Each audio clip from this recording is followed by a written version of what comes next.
along as we investigate the mystery of Lebanon's economic collapse in a startling tale of a country's demise. Learn how corruption became the silent mastermind behind Lebanon's economic disaster, from the heights of affluence to the depths of a financial mess.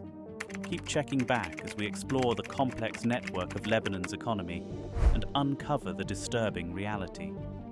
We must go back to 1975 to understand Lebanon's economic collapse.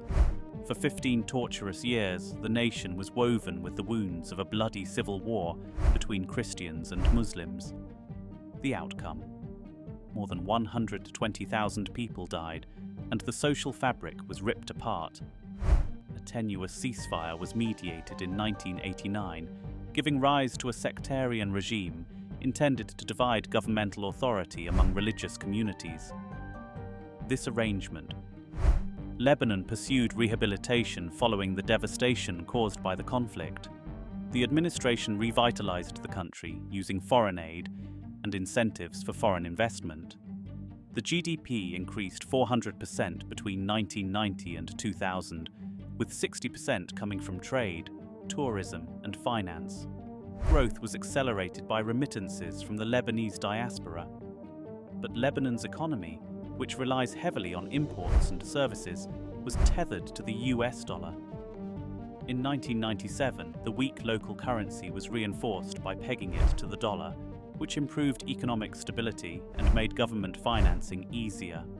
Yet, rather than funding necessary infrastructure, a sizable amount of money went into the pockets of politicians. The decline in foreign aid marked the beginning of the move toward darkness. Politicians looked for new ways to improve themselves. The majority of politicians either owned or had direct ties to national commercial banks. Think of the financial system in Lebanon as a multi-layered cake. At the highest level, the government disintegrates into individual factions. The central bank, which forms the basis of this organization, is located below. Lastly, the commercial banks are located on the base tier. In what ways did the Lebanese government effectively operate the nation as a massive Ponzi scheme? Their strategy was straightforward: get overseas investors to invest in the central bank's reserves. The central bank enticed commercial banks to deposit money by offering high interest rates. The banks, in turn, parked their customers' money because of the conservative attitude, attractive returns, and anonymity. Lebanon developed, becoming a financial center with alluring profits and secrecy. The national debt continued to rise as the government took out loans from the central bank. Politicians accumulated fortunes at the expense of the people as services and infrastructure degraded. What then were the causes of Lebanon's economic collapse? The hostilities in Syria, Lebanon's neighbor, set off a chain of events that led to Lebanon's problems in 2011.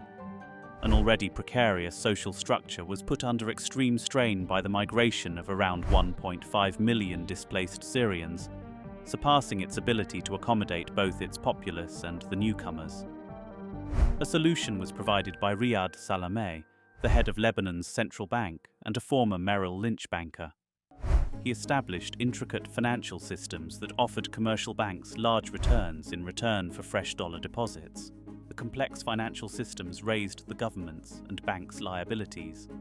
Although it appeared to be a panacea, it converted the nation's debt into foreign currency debt. As foreign exchange reserves were depleted, Lebanon's bleak reality became apparent. By 2017, political unrest resulted in the departure of the Prime Minister and a cabinet that was unable to implement the reforms that had been promised. By 2019, the government was forced into a foreign debt default when the debt-GDP ratio hit a dangerous 170%. The situation was made worse by a worldwide pandemic, but worse was to come.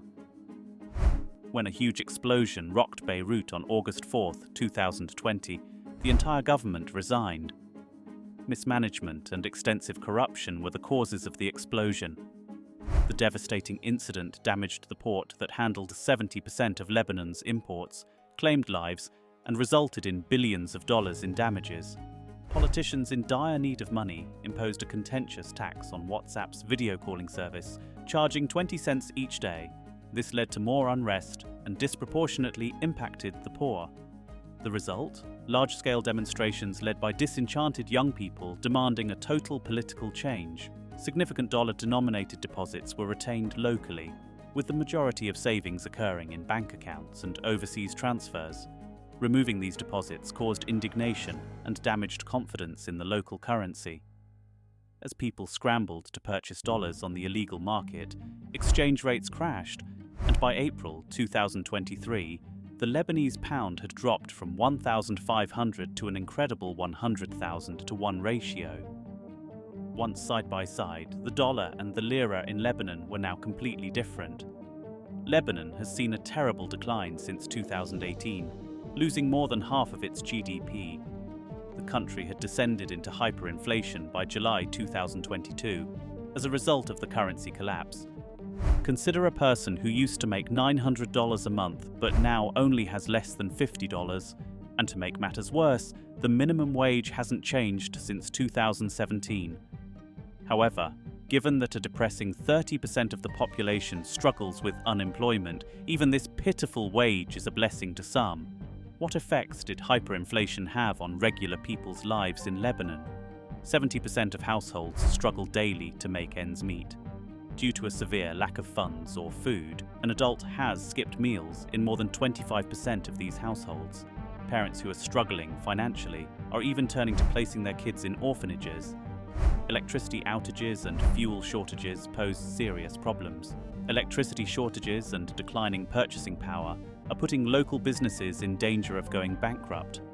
With exits rising 450% between 2020 and 2021, a huge exodus is in progress.